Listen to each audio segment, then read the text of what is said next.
Il y a 5 leçons secrètes qui sont indispensables à connaître si tu veux développer ton patrimoine, je te les présente dès maintenant.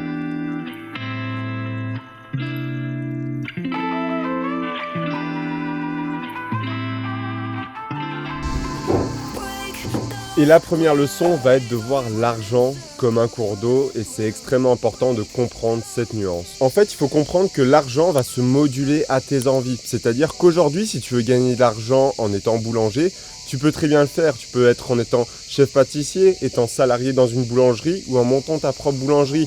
Si aujourd'hui l'immobilier t'intéresse, tu peux le faire de diverses façons. Tu peux être promoteur immobilier, agent immobilier ou même investisseur. Donc honnêtement, l'argent se trouve dans toutes les niches et tu vas pouvoir choisir celle qui te correspond le plus. Et ça, c'est extrêmement important à comprendre.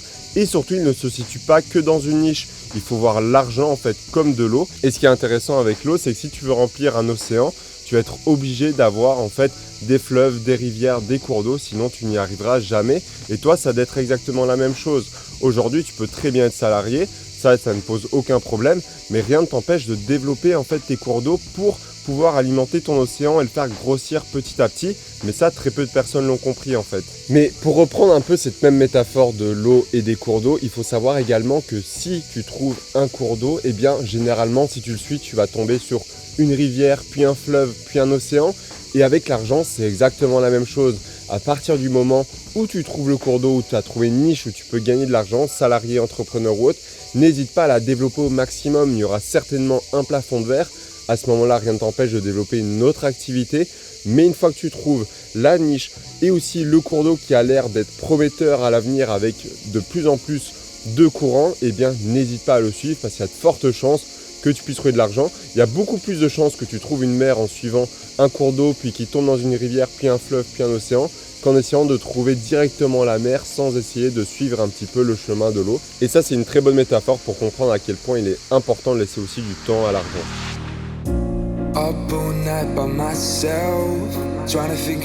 La deuxième leçon va être simplement de faire des petits efforts cumulés. Il ne faut surtout pas sous-estimer la puissance des petites actions qui, au bout de 5, 10, 15, 20 ans, vont devenir des mastodontes en fait dans ton patrimoine. Pour l'exemple, si tu investis en fait 350 € par mois au lieu de 300 € à 10% par an sur 30 ans, eh bien la différence au total sera de 100 000 €. Mais le plus important à comprendre, c'est que l'argent se soucie en fait des petits efforts. C'est-à-dire qu'aujourd'hui, la différence entre une personne qui ne travaille pas du tout sur un side business et une personne qui va mettre 1 heure de son temps chaque jour dans son side business, eh bien sera de 365 heures. Et ça, parfois, ça suffit largement à faire décoller une chaîne YouTube, à commencer à créer un business rentable ou même à développer par exemple son personal branding ou autre. Mais donc les petits efforts que toi tu estimes qui sont vraiment futiles, crois-moi, quand tu rajoutes les intérêts composés en fait et le temps à ceci, ça fait vraiment quelque chose d'exponentiel à la fin.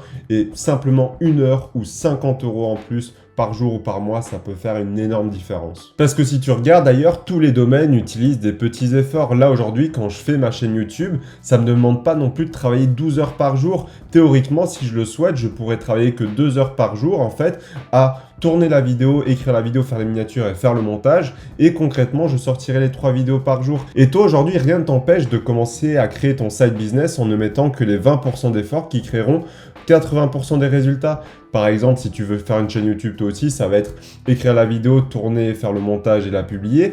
Par exemple, si tu veux faire une agence de freelancing, ça va être de prospecter, de développer tes compétences et ta clientèle. Si tu veux faire un site e-commerce, eh bien ça va être de faire de la publicité, de te faire connaître. Et rien ne t'empêche de le faire et d'utiliser les petits efforts pour assurer les gros bénéfices. Maintenant, je vais directement te présenter la troisième leçon qui est de savoir utiliser l'argent des autres et je vais te présenter exactement comment je vais faire sur mon écran. Savoir utiliser l'argent des autres, c'est vraiment un atout indispensable si tu veux réussir et surtout multiplier ta fortune. Évidemment, ici, on va pas exploiter les autres, mais tu vas voir, on va utiliser en fait une technique gagnant-gagnante pour nous permettre en fait de développer notre patrimoine, enrichir les autres, tout en nous permettant en fait de faire du levier sur ce que l'on possède. Donc on va directement commencer avec déjà l'argent de qui on va emprunter, c'est déjà une première chose.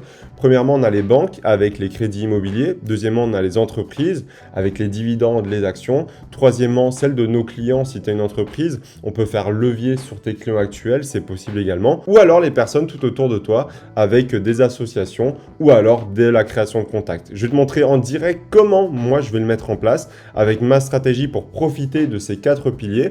Donc on a le premier pilier qui va être la banque. Évidemment, tu t'en doutes, je vais faire un crédit immobilier le plus rapidement possible.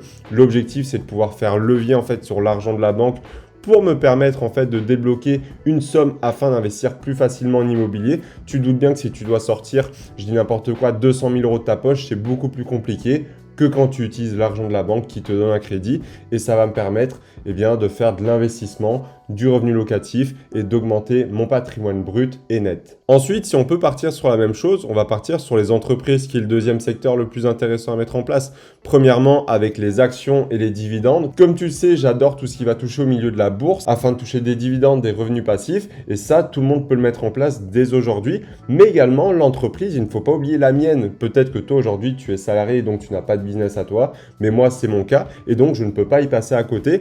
Et l'objectif, ça va être de créer une SCI également pour amplifier en fait mon levier immobilier. Une SCI, si tu ne le sais pas, c'est une société civile immobilière et tu peux intégrer en fait ton entreprise à l'intérieur pour faire levier, débloquer plus d'argent et avoir des avantages fiscaux également. Et donc ça, c'est quelque chose que je vais utiliser de manière assez efficace. Et pour finir, on a les personnes et les clients. Je regroupe un petit peu ces deux choses-là dans la même catégorie parce qu'en fait, on va pouvoir aussi bien faire des associations. Quand je parle d'association, c'est créer un business ensemble, peut-être créer une SCI ensemble, ou alors simplement des contacts. Tu as des personnes qui peuvent t'aider sur un sujet que toi, tu vas pouvoir aider en retour. Peut-être qu'elles vont pouvoir te mettre en relation avec des personnes importantes qui vont te créer une association. On ne sait jamais comment ça se passe, mais comme on dit, les contacts, ce sont les contrats de manière générale. Donc, c'est très important de le faire. Et comme disait Grant Cardone, en fait, la différence entre contact et contrat, c'est simplement le R. Et le R, c'est pour les relations. La quatrième leçon est de savoir se mettre en travers du chemin de l'argent. Et c'est extrêmement important si tu vas en récolter un maximum parce que les personnes qui sont en dehors de ce chemin n'arriveront jamais à en avoir malheureusement. En fait, quand tu commences à comprendre comment circule l'argent, comment est-ce qu'il est utilisé et dépensé, tu peux très facilement te mettre en travers de son chemin pour prendre une partie de ta poche. Tu sais, on dit souvent qu'au plus on rajoute d'intermédiaires, au plus le produit coûte cher à la fin. C'est très simple, c'est parce que ce sont des personnes qui se mettent en fait en travers du chemin de l'argent. Quand tu as un iPhone par exemple, tu vas avoir premièrement les personnes qui fabriquent les matières premières qui vont prendre leur marge. Ensuite, on va compter les transporteurs, puis ensuite on va prendre le revendeur, puis ensuite pour finir, on va prendre peut-être l'État qui va prendre sa marge avec les taxes, etc. Donc il faut savoir que si tu arrives à te mettre sur ce chemin-là et que tu deviens un acteur indispensable, tu as énormément de chances en fait de réussir à gagner de l'argent. Mais ça ne se fait pas tout seul, tu ne peux pas découvrir comment circule l'argent du jour au lendemain. Donc j'ai un exercice à te donner qui est très simple à mettre en place mais très efficace pour savoir comment se mettre en travers. Dès que tu vas dépenser de l'argent, que ce soit dans un bar, un restaurant, ça peut être également en boîte de nuit, pour n'importe quoi, même quand tu vas en fait faire une dépense professionnelle, essaye de découvrir pourquoi cet argent sort de ta poche et pourquoi est-ce qu'il sort à cet endroit pour cette entreprise et pas pour une autre. Est-ce que c'est son emplacement qui est mieux? Est-ce que c'est parce qu'il propose des meilleurs services? Est-ce que c'est parce que c'était la seule boulangerie du coin? Essaye de comprendre. Moi, je vais donner un exemple concret, par exemple. Hier, tu vois, j'ai dépensé de l'argent pour aller manger au restaurant. Pourquoi j'y suis allé? Parce que c'est un restaurant que je connais très bien. J'aime beaucoup la nourriture qu'il propose. Et surtout parce que, en fait, je garde mes habitudes d'y rester. Et en faisant ça, je vais aussi me faire le schéma mental de et si je dois ouvrir un restaurant en face, qu'est-ce que je ferais de mieux pour essayer d'attirer le plus de clients possible et battre ce restaurant? Et ça, c'est extrêmement important parce que ça va te permettre de penser autrement, de trouver ce que tu pourrais améliorer dans ce qui existe actuellement et proposer même parfois tes services pour l'améliorer tout simplement ou créer quelque chose à part. Mais ce qui est bien, c'est que ça rejoint un petit peu la première leçon au final. C'est un peu comme si aujourd'hui tu allais dans un cours d'eau, tu prenais ta bouteille d'eau et t'en prenais une partie pour toi et pour la boire. Et bien là, c'est exactement la même chose. L'objectif, c'est de trouver comment circule l'argent, qu'est-ce qui est le mieux et la meilleure position à se mettre en travers du chemin de celui-ci pour pouvoir en récolter un maximum.